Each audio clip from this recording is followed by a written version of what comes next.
बच्चियां जाती हैं, बच्चे जाते हैं, बुजुर्ग जाते हैं, तो वहां से उतरने के बाद, अमरनाथ पे दर्शन करने के बाद तुम इतने कमजोर क्यों हो जाते हो कि तुमको हेल्पलाइन की जरूरत पड़ती है? और उस देश में जहां तुम खुद 100 करोड़ हो और तुम्हारी आबादी यहां पर 80% है, तुम क्यों इतने कमजोर हो जाते हो जब अपनी आस्था को लेके, सकारात्मक आस्था को लेके तुम इतने बलवान हो?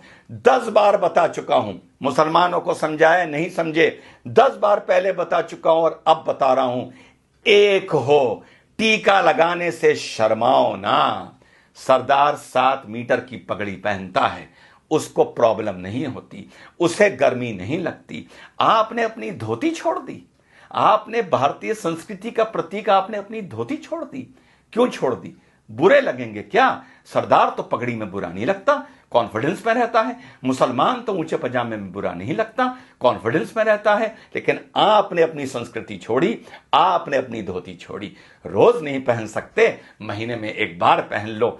ऑफिस जाओ धोती पहन के, तिलक लगा के, मॉल जाओ, शॉपिंग जाओ, शादी ब्याह पार्टी में जाओ, थिएटर में पिक्चर देखने जाओ, धोती पहन के जाओ और तिलक लगा के जाओ। अगर मैं हिंदू होता, रोज तिलक लगाता। यूं बात अलग है कि तिलक मुझ पर बहुत अच्छा लगता है, लेकिन जब मौका लगता है तब लगवाता हूं, और उसे तब तक नहीं मिटाता जब तक वो रूटीन में धुल ना जाए, क्योंकि मुझे तिलक लगा के गर्व महसूस होता है as an Indian, as a भारतीय। यार, आप तो हिंदू हो, सनातन धर्म को मानने वाले हो, आपके तो धर्म से ये भी चीज जुड़ी हुई है। हम तो चलो संस्कृति के नाम पर कभी कभी लगा लेते हैं, तुमको क्यों शर्म आती है?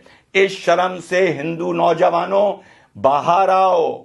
आपकी हिंदू महिलाएं मंगलसूत्र पहनती हैं, सर पर सिंदूर लगाती हैं, माथे पर बिंदी लगाती हैं। आप क्या करते हैं? ये अपनी निशानी बताने के लिए कि ये हम भारतीय हैं और भारतीय हमारी संस्कृति है।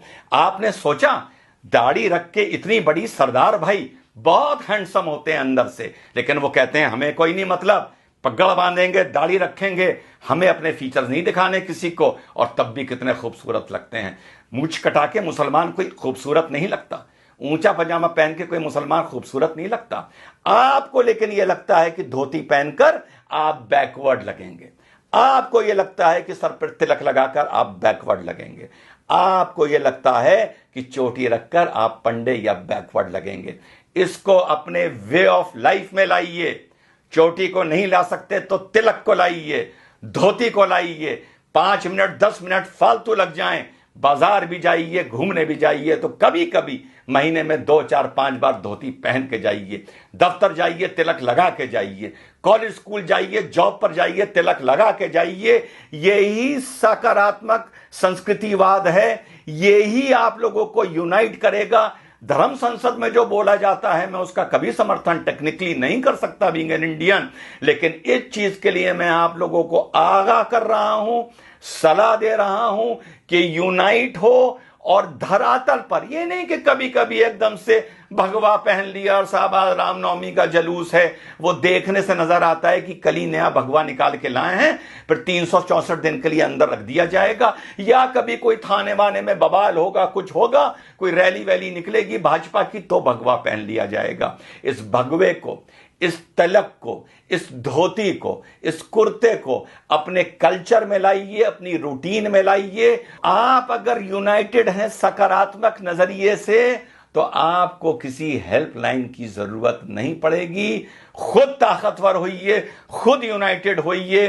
तो संदेश मेरा यही है मेरे सनातन धर्म के मानने वाले साथियों, ज्यादा मैं नहीं बोल सकता, बतौर मुसलमान बोलूंगा तो तुम ही में से 10 खड़े हो जाएंगे ये कहने के लिए कि मुसलमान में ज्यादा ज्ञान आ गया है, ये ज्यादा हमें ज्ञान दे रहा है, और 10 खड़े हो जाएंगे ये बोलने वाले कि ये भड़का रहा है, और बाकी शायद चुप हो जाएंगे और मुट्ठी भर मेरी बात समझेंगे। और यही आप लोगों का आगे जाके 50-100 साल बाद पछतावे का सबब बनेगा। तो आप लोगों को मेरा यही संदेश है, सकारात्मक तरीके से यूनाइट करिए, सकारात्मक तरीके से अपनी संस्कृति को पुनः जीवित और पुनः पैदा करिए। तिलक को अपना वे ऑफ लाइफ बनाइए, बीच बीच में धोती कुर्ता पहनने को भारतीय संस्कृति की वो पोशाक है, उसे अपना वे ऑफ लाइफ बनाइए, मत शर्माइए। सिख नहीं शर्माता, मुसलमान नहीं शर्माता, तो हिंदू क्यों शर्माता है? हिंदू क्यों सोचता है कि मैं धोती कुर्ता पहनूंगा तो मैं बैकवर्ड लगूंगा? मैं धोती में बहुत अच्छा लगता हूं, मैं तिलक में बहुत अच्छा लगता हूं। जब भी जीवन में मौका मिलता है मैं धोती पहनता हूं, कुर्ता पहनता हूं और तिलक लगाता हूं। जैसा मैंने पहले बताया, अगर मैं सनातन धर्म का मानने वाला होता तो 365 दिन में से 365 दिन तिलक लगाता। ये आपको मैं ड्यूटी दे रहा हूं कि कल से अपने माथे पर जहां भी जाएं, काम से जाएं, कहीं जाएं, नौजवान जाए या बुजुर्ग जाए, माथे पे तिलक लगा के जाए। जय हिंद, वंदे मातरम, खुदा हाफिज।